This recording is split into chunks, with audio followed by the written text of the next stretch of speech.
नमस्कार, मैं हूं श्वेता रंजन। आप देख रहे हैं गवर्नेंस नाउ का खास शो चेक्स एंड बैलेंसेस। आज का मुद्दा सरोकार रखता है देश की स्वास्थ्य व्यवस्था से। आप चाहे ग्रामीण क्षेत्र में रहते हो या फिर शहरी में, इस बात की काफी संभावना है कि बीते 2 वर्षों में महामारी के दौरान आपका सामना अस्पतालों, डॉक्टरों से हुआ होगा। इस देश में डॉक्टरों को भगवान का दर्जा हासिल है, लेकिन कई दफा उम्मीदें जो है वो टूटी भी होंगी, क्योंकि इतने बड़े संकट से लड़ने के लिए भारत ही क्या, दुनिया का कोई भी देश तैयार नहीं था। हमने देश में चरमराती स्वास्थ्य व्यवस्था की तस्वीरें भी देखी, बहुत कुछ खोया, लेकिन देश ने, सरकार ने, स्वास्थ्य कर्मचारियों ने बहुत कुछ सीखा। हम सब ने सीखा। क्या है देश की स्वास्थ्य व्यवस्था की तस्वीर? क्या हमने सीखा और क्या हासिल किया? क्या किए जाने की दरकार है ताकि देश के अंतिम व्यक्ति तक स्वास्थ्य की सस्ती और गुणवत्ता युक्त सेवा उपलब्ध कराई जा सके? इस पर बातचीत करने के लिए इस वक्त हमारे टीएमसी वाराणसी से डॉक्टर असीम मिश्रा, सर्जिकल ऑन्कोलॉजिस्ट हैं। डॉक्टर असीम, आपका मैं स्वागत करना चाहूंगी। और हमारे साथ इस वक्त डॉक्टर सुरप्रीत चोपड़ा भी हैं, उनका भी मैं स्वागत करूंगी। Cardiothoracic surgeon, chairperson SC heart foundation, a charitable organisation. आपका भी स्वागत है डॉक्टर सुरप्रीत। फिर हमारे साथ हैं डॉक्टर प्रतिभा डोगरा। डॉक्टर प्रतिभा डोगरा गुड़गांव से हमारे साथ जुड़ रही हैं, सीनियर कंसल्टेंट है, रेस्पिरेटरी एंड स्लीप फिजिशियन है। आपका स्वागत है डॉक्टर प्रतिभा। साथ हैं doctor Akash Anand, medical superintendent, TMC Varanasi. तो आप सभी डॉक्टरों का मैं स्वागत करना चाहूंगी ताकि हम एक एनालिसिस कर सकें कि देश में स्वास्थ्य व्यवस्था में किस तरह के सुधार की आवश्यकता है। तो सबसे पहले मैं शुरुआत करना चाहूंगी डॉक्टर सुरप्रीत चोपड़ा जी से, अर्बन एंड रूरल, इन दोनों के कनेक्ट डिस्कनेक्ट को लेकर, कि भारत में हम अगर स्थिति पैंडेमिक के टाइम शहरों की ऐसी थी जैसे हमने देखी, तो फिर गांव के हालात तो और भी बुरे थे। तो आप इसको किस दृष्टिकोण से देखती हैं? कितना बड़ा डिस्कनेक्ट है ये? देखिए, ये जो पैंडेमिक आया है उसमें हमारी आंखें खुली है हेल्थ केयर इंफ्रास्ट्रक्चर को लेके और फैसिलिटीज़ को लेके। वो इसलिए क्योंकि ऑलरेडी पहले ही बहुत बड़ा डिस्कनेक्ट था रूरल और अर्बन हेल्थ केयर सेक्शन को लेकर। आप सोचेंगे कि 140 करोड़ की अगर आबादी है तो उसमें से 65 to 70% जो पॉपुलेशन है वो रूरल एरियाज़ को बिलोंग करती है, और उसमें से भी जितने भी हॉस्पिटल्स एग्जिस्टिंग हैं उसमें से सिर्फ 20%, सिर्फ 20% हॉस्पिटल्स जो हैं वो रूरल एरिया को केटर करते हैं। और जितने हॉस्पिटल बेड्स हैं अवेलेबल पूरे देश में, उसमें सिर्फ 10 से 11% बेड्स अवेलेबल हैं रूरल सेक्टर में। अब आप सोच सकते हैं कि कितनी बड़ी किल्लत होगी बेड्स की, हॉस्पिटल्स की। उसके अलावा बहुत ही बड़ा डिस्कनेक्ट है, बहुत ही बड़ी डेफिशिएंसी है डॉक्टर्स की, हेल्थ केयर वर्कर्स की, स्टाफ की। यहाँ तक कि जो आप सोचेंगे कि पीएचसी में एक्सरे फैसिलिटी, ब्लड टेस्टिंग की फैसिलिटी वो तक नहीं है। जितनी डिस्पेंसरीज होनी चाहिए उससे आधी हैं। मतलब देश में जितनी डिस्पेंसरीज अवेलेबल होनी चाहिए उससे सिर्फ आधी अवेलेबल हैं, और वो भी मतलब जेनरिक ड्रग्स भी इतनी ज़्यादा अभी उपलब्ध नहीं होती हैं, और आम जनता को इतना मालूम भी नहीं है, लोगों में जागरूकता नहीं, अवेयरनेस नहीं है इस सब के बारे में। तो एक बहुत बड़ा डिस्कनेक्ट हमारे सामने आया था, और इसी वजह से काफ़ी सारे बहुत तेज़ी से चेंजेस हुए हैं। बहुत सारे रूल्स बदले गए हैं, बहुत सारे रूल्स बेंड किए गए हैं। आप भले ऑक्सीजन प्लांट्स को लेकर हो, या मेडिसिन की अवेलेबिलिटी को लेकर हो, या डॉक्टर्स की अवेलेबिलिटी को लेकर हो। जो लोग रिटायर कर गए थे उनको भी वापस आने के लिए बोला, उनको वापस ज्वाइन करने के लिए बोला ड्यूटी। और यहाँ तक कि ये तक बोला गया कि एमबीबीएस की ड्यूरेशन कम करनी चाहिए, और बहुत जल्द से जल्द डॉक्टर्स की अवेलेबिलिटी और उनको जो है इंडक्ट करना शुरू कर देना चाहिए। और मतलब एलोपैथी के अलावा जो बाकी आयुष के डॉक्टर्स हैं, फार्मेसी के डॉक्टर्स हैं, उन सबको रिक्रूट किया गया for the benefit of the society, कि आप सब मिलके आपको काम करना है। देखिए, मैं 100 बातों की एक बात बोलूँगी कि देखिए, ये जो हेल्थ केयर फैसिलिटी है, हेल्थ केयर स्ट्रक्चर है, ये हम सबकी जिम्मेवारी है। चाहे वो गवर्नमेंट सेक्टर हो, चाहे वो प्राइवेट सेक्टर हो, हम सबकी जिम्मेवारी है।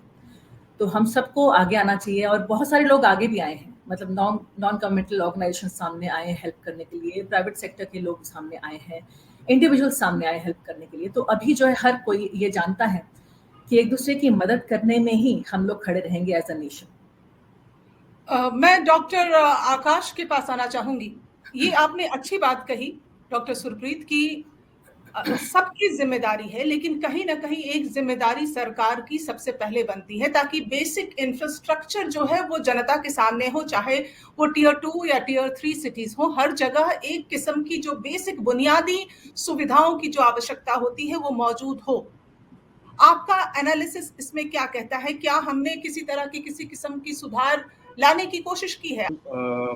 आफ्टर पैंडेमिक जो रूरल अर्बन डिवाइड में बहुत ज़्यादा फर्क तो अभी तक नहीं आया है, बिकॉज अभी हम लोग just out of the pandemic and but I fully agree कि ये जो रूरल अर्बन डिवाइड है ये बहुत सालों से चलता आ रहा है। इसके लिए सरकार ने कुछ स्टेप्स भी उठाए हैं, कुछ कदम बढ़ाए हैं, बट कहीं ना कहीं इसमें और भी ध्यान देने की ज़रूरत है।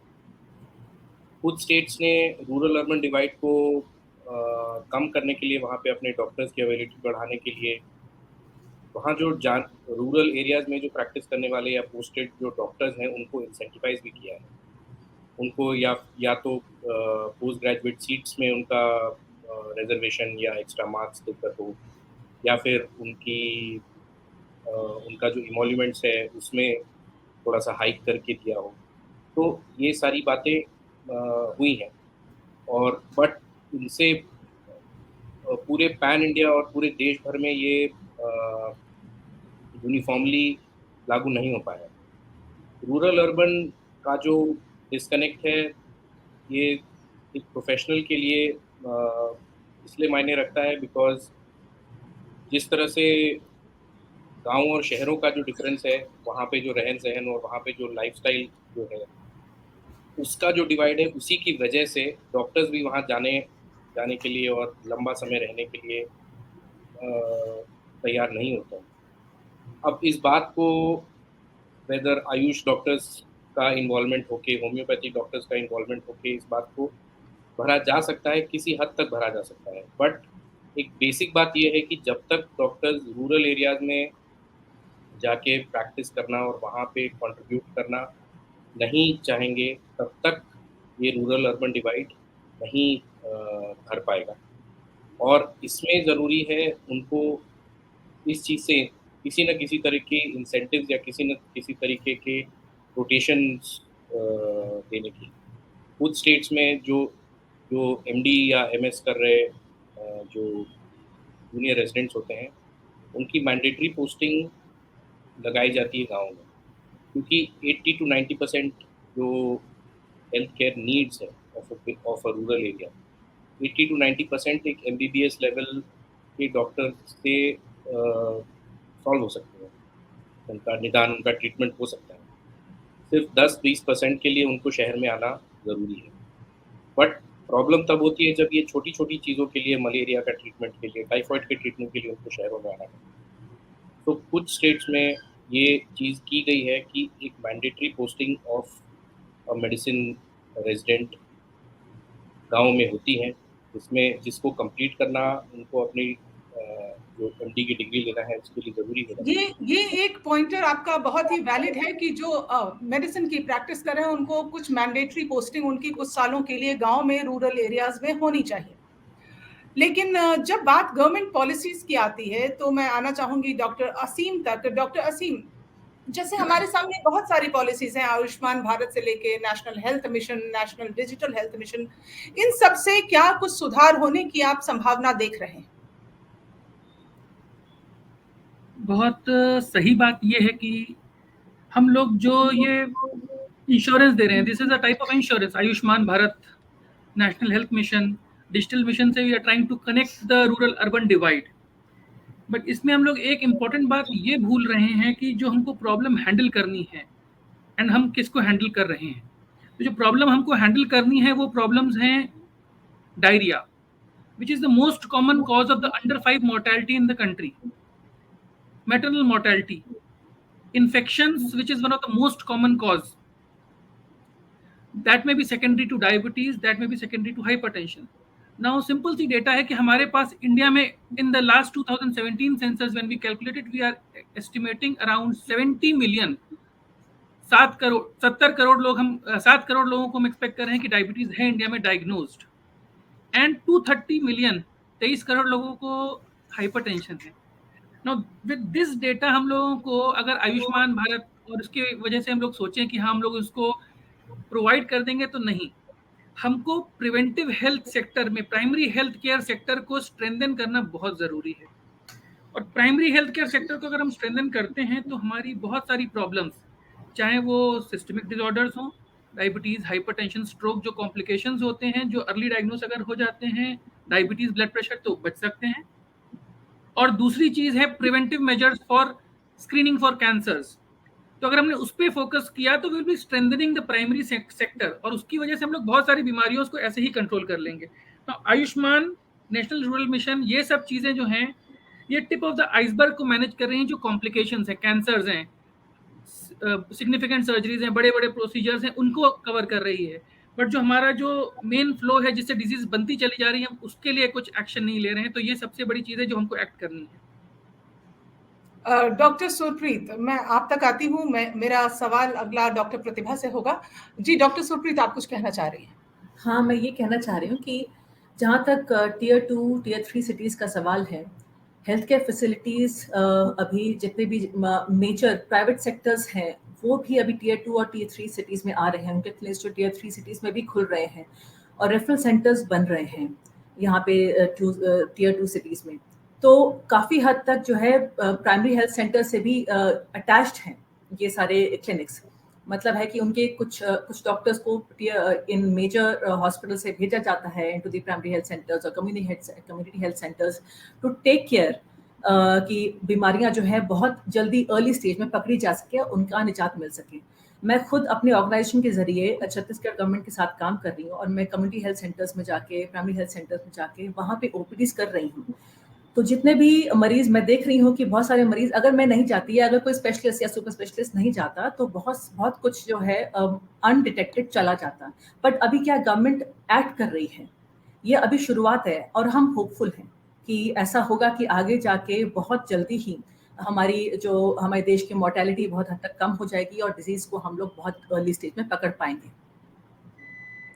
जी डॉक्टर, बिल्कुल सही बात बोल रही हैं आपने, जो बात बोली कि I am just addressing the problem, कि ये प्रॉब्लम हम लोग के साथ है। We are trying to address it by one district, one medical college schemes and many hospitals and building up centres, लेकिन वो हो रहा है।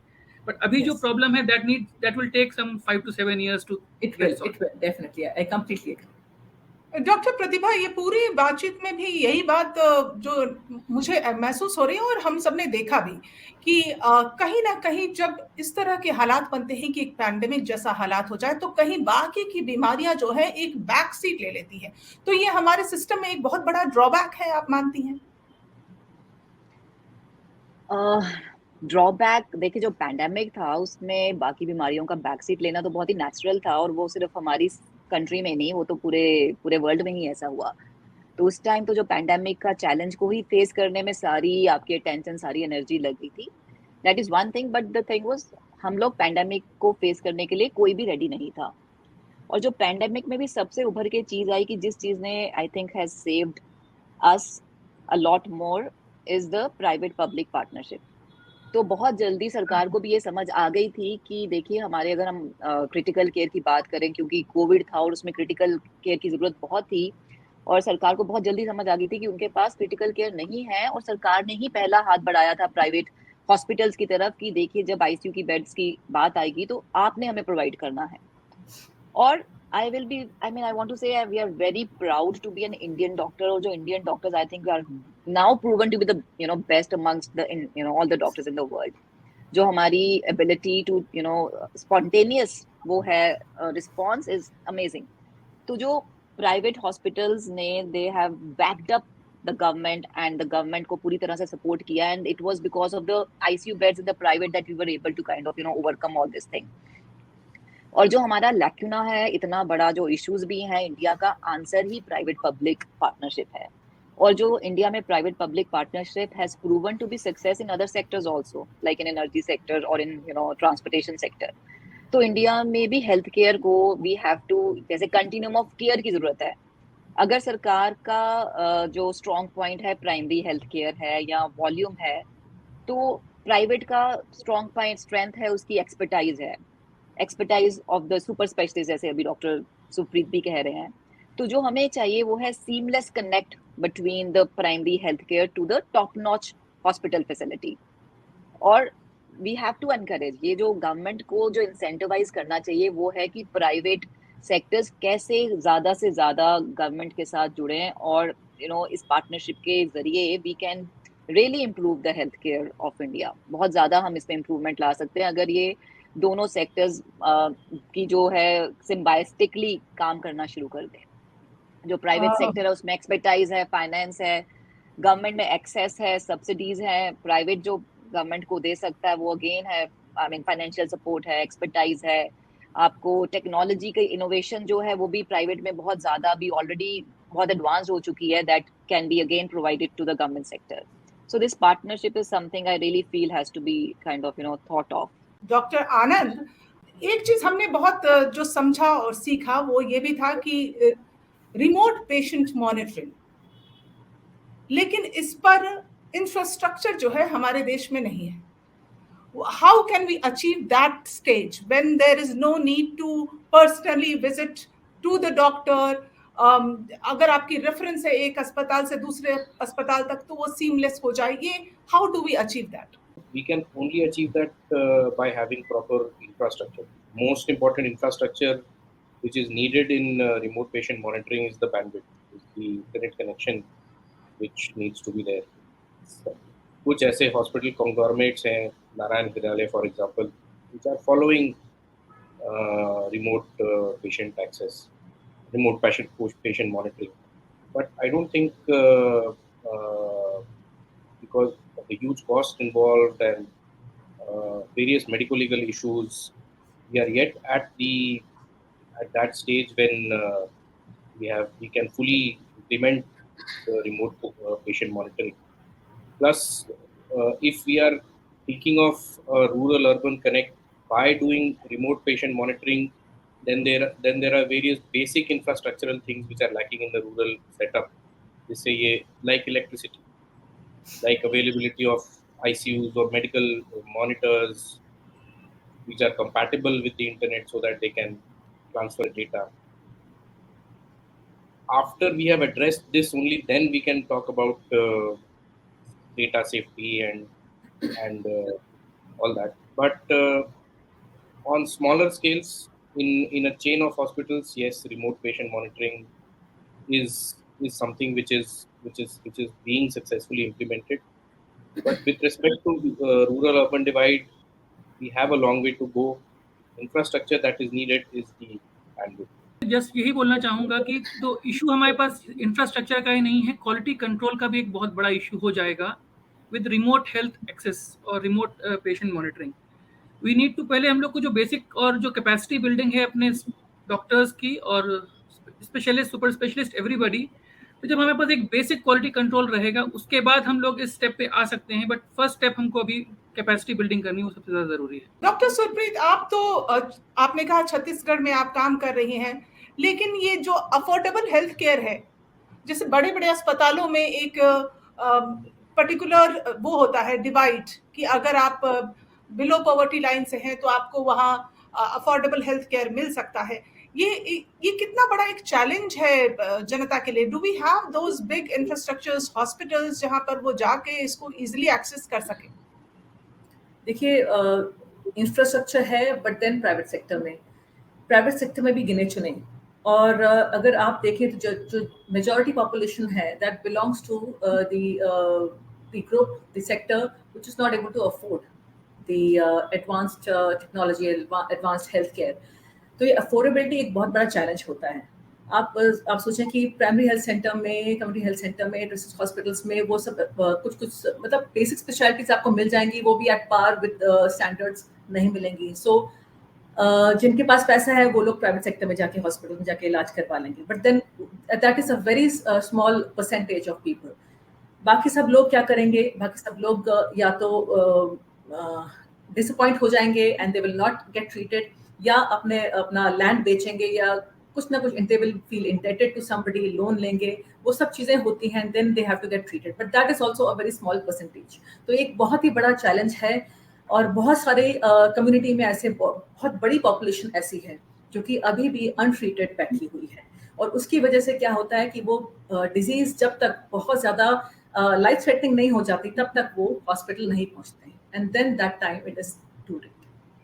डॉक्टर असीम, मेरी जब आपसे पहले बात हो रही थी तो मुझे ये बताया गया था कि टीएमसी में खास तौर से अगर देखें तो एक बीपीएल के लिए बहुत बड़ा एक डिफरेंट डिपार्टमेंट है जहां उनको एड्रेस किया जाता है, केटर किया जाता है, लोग वहां पहुंच सके, एक्सेसिबल हो सके। ये एक अस्पताल कितना कुछ कर पाएगा वहां पर?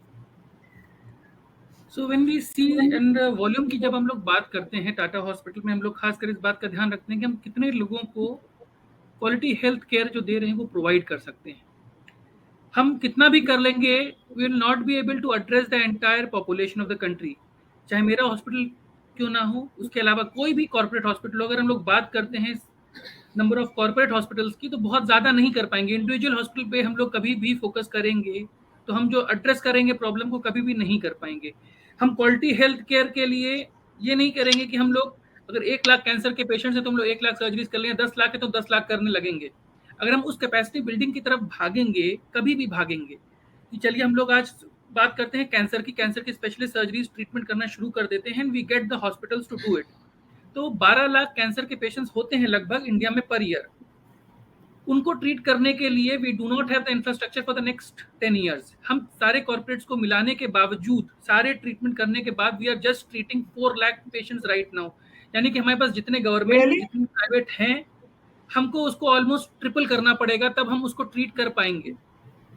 ये तो एक बहुत खतरनाक आंसर डेटा है लाइज कि 12 लाख में हम सिर्फ 3 से 4 लाख को ट्रीट कर पा रहे हैं। तो अगर हमको ये But- करना है कि हमको ये सबको हेल्थ केयर अगर अफोर्ड करवानी है, हम चाहते हैं कि हम सबको हेल्थ केयर प्रोवाइड कर सके, तो हमको प्रिवेंशन की तरफ जाना पड़ेगा, हमको उसको ट्रीटमेंट की तरफ नहीं सोचना पड़ेगा। डेफिनेटली ट्रीटमेंट की कैपेसिटी बिल्डिंग की जरूरत है, क्योंकि these are going to be the immediate life जो चली जाएंगी हमारे सामने से। उसके लिए हमको मेहनत करनी पड़ेगी ताकि वहां पे सब केयर मिल सके। I think लेकिन just हमको one point प्रिवेंशन here. के लिए सोचना जरूर है। I think Yes, Shweta, yes. Doctor सीम जो कहना चाह रहे हैं कि जो जैसे 12 lakhs की है kind of people who need treatment और 4 लाख कर पा रहे हैं, maybe the major cause is the affordability. I think capacity फिर भी अगर कुल मिला के देखें, मुझे I'm तो लगता है जो I'm sorry, I'll just may I give another data if you या don't या mind? Yes So for the cancer centers हमने देखा है, ये ऐसे निकाला गया है कि जितने भी कैंसर सेंटर्स हैं, I'm just giving you one cancer data. तो जितने भी Okay. कैंसर सेंटर्स हैं और जितने कैंसर के ट्रीटमेंट कर रहे हैं, जैसे हमारे हॉस्पिटल में we are able to treat around 8 to 10,000 patients per year. Now this is one of the largest volume that are treated. In TMH Mumbai, we have another 12 to 25,000 patients that are treated. उसके अलावा उस capacity के private and government, उन सबको अगर वो लोग अपनी मैक्सिमम कैपेसिटी पे वर्क करते हैं, सारे कॉर्पोरेट हॉस्पिटल्स मिला के, Okay. Then we will Then not be it's- able to move ahead like 7 lakhs. So ये Okay. भी कैलकुलेशन हुआ है। So now we Okay. Are having a lacuna of setting up infrastructure also. और इसीलिए अगर आप Also. लोगों ने अभी रिसेंटली न्यूज में भी सभी लोगों ने देखा भी होगा कि टीयर 2 और टीयर 3 के जो मेडिकल एक्सपेंडिचर में इन्वेस्टमेंट्स हैं, that has got a boom, और उसमें बहुत सारे लोगों ने लगातार इन्वेस्टमेंट करना शुरू किया है। तो अगर वो होता है तो definitely we will be able to provide affordable health care to a lot many more patients, और हम शायद वो जो गैप है हमारे पास तो वो पूरा कर अफोर्डेबिलिटी जो है, अफोर्डेबिलिटी सिर्फ यही नहीं है कि गरीब वर्ग से ताल्लुक रखने वाले लोगों के लिए मुश्किल है। मुझे लगता है कि ये पूरा का पूरा जो मिडिल सिस्टम है क्लास ये महंगा है, इवन मिडिल क्लास। या I'll tell you, even middle and upper middle class भी इसको अफोर्डेबिलिटी के साथ साथ कई बार ऐसा होता है कि हमारे पास अपर क्लास के भी जो पेशेंट्स होते हैं, प्राइवेट कैटेगरी में भी पेशेंट्स होते हैं, they are also in waiting. Not हमारे सेंटर्स में ही नहीं, बहुत सारे सेंटर्स में दे आर इन वेटिंग। तो वो वेटिंग जो है हमारे पास काफी ज्यादा है हर सेंटर में, चाहे कॉर्पोरेट हो चाहे गवर्नमेंट हो। जी डॉक्टर सुरप्रीत। हाँ, ये सब अफोर्डेबिलिटी की जो बात हम लोग कर रहे हैं, सर ने बहुत अच्छी बात बोली, और ये इसका कारण मेजॉरिटी ये है कि हम बहुत सारे APIs, बहुत सारे मेडिकेशंस और बहुत सारे डिवाइसेस हम इंपोर्ट कर रहे हैं, हम बाहर से मंगवा रहे हैं। और ये सब एक्सपोज कब हुआ था? ड्यूरिंग कोविड पैंडमिक, क्योंकि हम बाहर से मेजॉरिटी APIs जो है चाइना से और ताइवान से हम इंपोर्ट करते हैं, पर उस समय नहीं कर पा रहे थे। उनको अपने पेशेंट्स के लिए भी चाहिए था, अपनी पॉपुलेशन के लिए भी चाहिए था। हमारी डिवाइसेस इतनी महंगी हैं कि देखिए आप जो सिंपल चीज़ें होती हैं, सिंपल डिजीज़ होती हैं, उसके लिए भी डिवाइसेस अगर चाहिए तो वो आम जनता जो अफोर्ड नहीं कर पाती है, and that is why mortality बहुत हाई है। तो इसका सिंपल मैं बता रही हूँ, ये पूरा सिस्टम जो है, ये पूरा इंफ्रास्ट्रक्चर एक कॉबवेब की तरह है, हर चीज़ एक दूसरे से इंटर रिलेटेड है। ये जो कॉस्ट की हम बात कर रहे हैं, इंफ्रास्ट्रक्चर की जो बात कर रहे हैं, ये सब इससे इंटर रिलेटेड है कि हमें बाहर से मंगवाना पड़ रहा है। अगर हम मेक इन इंडिया का जो कैंपेन ये शुरू किया गया था, मैं कोई पर्टिकुलर पॉलिटिकल पार्टी को वो नहीं कर रही, बट ये बहुत ही अच्छा चीज़ है कि अगर हम हर मेडिसिन, हर APIs जो है अब इंडिया में बनाना शुरू करते हैं, डिवाइसेस इंडिया में बनाना शुरू करते हैं, अफोर्डेबल प्राइसेस में आम जनता को उपलब्ध हों, और उसकी लाइसेंसिंग का भी जो है बहुत एक स्ट्रीमलाइन हो एक प्रोसेस, और सिंगल विंडो जो है लाइसेंसिंग हो, तो ये सब चीज़ें जो है पूरे सिस्टम को एकदम स्ट्रीमलाइन करके बिठा देती हैं और आम जनता को हेल्थ केयर बहुत ही सस्ते दामों में, रीजनेबल दामों में, और वो भी state of the art infrastructure के साथ और good quality, good standards of health care facility के साथ उपलब्ध हो सकेगा। राइट, मैं हालांकि ये इसमें there is one thing which जो मेडिकल डिवाइसेस का मैडम ने बात करा है, I come to that, but as long as हम अफोर्डेबिलिटी की बात कर रहे हैं, हेल्थ केयर की अफोर्डेबिलिटी एक कॉमन मैन के लिए और एक मिडिल क्लास पर्सन के लिए तब तक इंडिया में नहीं हो पाएगी जब तक the percentage of GDP which the Indian government spends on health care नहीं इंक्रीज हो। बिल्कुल, इन कायदे इंडिया से कम 6 से 7 होना चाहिए, हाई भी हो जाए तो काफी। जबकि अगर आप US को देखेंगे, the entire health care system is private there because it is a capitalist economy, but even then the government spends 16 to 17% of the GDP. 16 to 17% of US GDP is spent on only healthcare, which is private.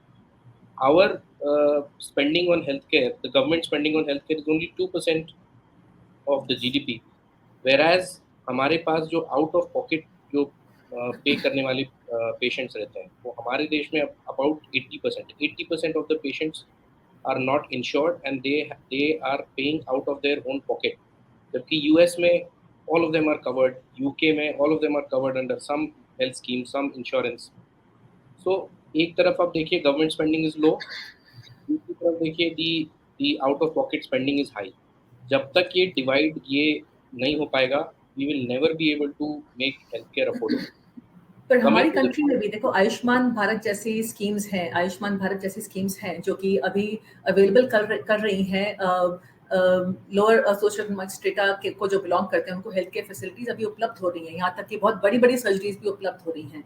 और पर ये है कि उसके भी कुछ eligibility criteria हैं जो कि बाकी आम जनता जिनको की रिक्वायरमेंट होती है वो फुलफिल नहीं कर पाते हैं, तो उनको वो हेल्थ केयर फैसिलिटी उपलब्ध नहीं होती, तो उसको भी थोड़ा सा मेरे ख्याल से वाइडन करने की जरूरत है। Ayushman Bharat is a relief, इसमें कोई डाउट नहीं है। There is no doubt that Ayushman Bharat and other schemes which have been adopted by states which are like Ayushman Bharat are a relief, but you see there is a very large percentage of population जो आयुष्मान भारत के लिए eligible नहीं होता।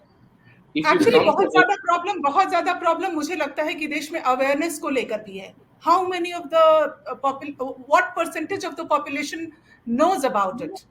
You know, उनको इस बारे में ज्ञान कितना है, ये भी एक बहुत बड़ा सवाल होता है। उन तक की पहुंच पा रही है कि नहीं पॉलिसीज, सिर्फ पॉलिसी ना होने की गवर्नमेंट स्कीम्स के बारे में people are generally aware.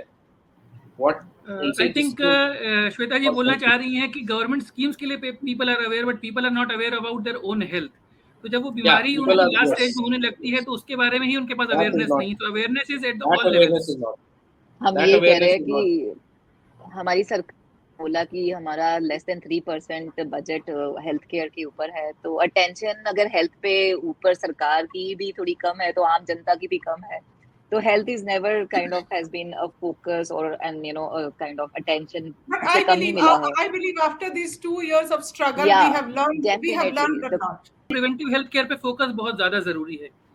हम जितने लोगों को ट्रीट कर सकते हैं उससे 10 गुना ज्यादा लोगों को प्रिवेंट कर सकते हैं, and if we can do that, उससे ज्यादा हमको और कोई इंफ्रास्ट्रक्चर डेवलप करने की जरूरत नहीं पड़ेगी। बात बोलना चाहूंगी मैं जाने से पहले, देखिए कोविड के टाइम पे मैं इस प्लेटफॉर्म को एक जरिया बना के बोलना चाहती हूँ आम जनता को भी और गवर्नमेंट से भी अपील करना चाहती हूँ कि बहुत सारे ऐसे प्राइवेट सेटअप्स हैं जो कोलैप्स किए हैं, जो कि हेल्प कर सकते थे in serving the poor and serving the population, और मेजॉरिटी सेटअप्स क्लोज अप हुए हैं। तो मैं ये चाहती हूँ क्योंकि वो क्लोज अप हुए हैं, they are not able to stand up again because उनके लोन जो है रिपेमेंट्स का है, और उनको कैपिटल नहीं मिल रहा है, उनको टैक्स अगर हॉलीडे मिल जाए तो अच्छा हो जाए, अगर लोन से थोड़ा सा रिबेट मिल जाए तो वो अच्छा हो जाएगा, तो उससे क्या वो खड़े होंगे, we will have more infrastructure, more hospitals. And ये कोविड के दौरान क्या हुआ, कितने सारे हॉस्पिटल्स तो बंद हुए, उसके साथ साथ बहुत सारे डॉक्टर्स ने अपनी जॉब्स छोड़ी हैं, बहुत सारे डॉक्टर्स जो हैं वो कोविड का शिकार हुए हैं, उनकी फैमिलीज जो है हिट हुई हैं कोविड से। तो इससे कितना बड़ा नुकसान हुआ है to not just the hospitals but also the manpower that is working inside the hospital. How do we expect the nation to stand up when we cannot support them? कुछ कॉम्पनसेशन ही मिल जाए, कुछ नहीं। और एक चीज और, एक बहुत इंपॉर्टेंट महत्वपूर्ण बात है कि हम ये बात कर रहे हैं कि रूरल और अर्बन डिवाइड कैसे कम किया जाए। उसके लिए बहुत ही इंपॉर्टेंट है, मैं कहती हूँ बार बार, कि हमें एमबीबीएस का जो कोर्स होता है उसके जो है फर्स्ट ईयर में ही हम लोग कम्युनिटी मेडिसिन शुरू नहीं करते। चाहिए ये है कि हम लोग फर्स्ट ईयर में ही कम्युनिटी मेडिसिन शुरू करते हैं और अपने स्टूडेंट्स को जितना ज़्यादा सेंसिटाइज हो सके सेंसिटाइज करें टुवर्ड्स दी रूरल पॉपुलेशन, उनको रूरल पॉपुलेशन में फर्स्ट ईयर में ही लेके जाएं, उनको सर्व करने के लिए बोलें, ताकि उनके मन में जो डर है, जो भय है कि हम रूरल एरियाज में सर्व करेंगे तो we will be nothing, we will not be able to grow, तो वो सब चीज़ें जो होती हैं उनके मन से हट जाएंगी। They will have that empathy towards the rural population.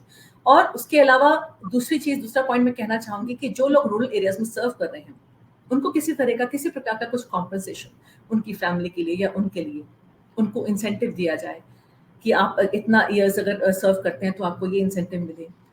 तो ये सब चीज़ें मैं चाहती हूँ कि हो। हम लोग इंफ्रास्ट्रक्चर की बात कर रहे हैं, मशीनरी की बात कर रहे हैं, डिवाइसेस की बात कर रहे हैं, ये सब बहुत ज़रूरी है, बिकॉज इन सब के बिना, डॉक्टर्स के बिना आप हेल्थ केयर को खड़ा नहीं कर सकते। बिल्कुल बट अभी just one more point I will raise कि जब मुझे लग रहा था कि during the covid it was just not the doctors और the hospitals that kind of came together.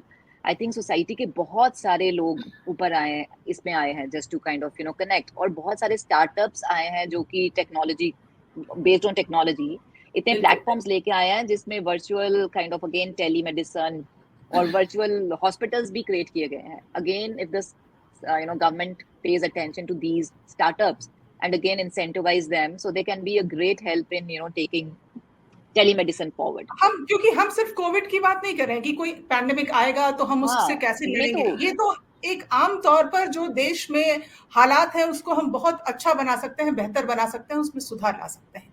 और एक बहुत बड़ा जो आंसर है वो ये भी निकल कर आता है, जैसा मैंने डॉक्टर प्रतिभा को कहा था कि पब्लिक प्राइवेट पार्टनरशिप, ये एक बहुत बड़ा, सरकार को प्राइवेट अस्पतालों पर या डिस्पेंसरीज पर या क्लिनिक्स पर या डॉक्टर्स पर एक किस्म का भरोसा जताकर उनके साथ खड़े होकर अगर हम काम करें तो शायद हम ये लड़ाई बहुत ही जल्द जीत सकते हैं। आप सबका बहुत बहुत शुक्रिया हमसे जुड़ने के लिए। Thank you so much. Thank you.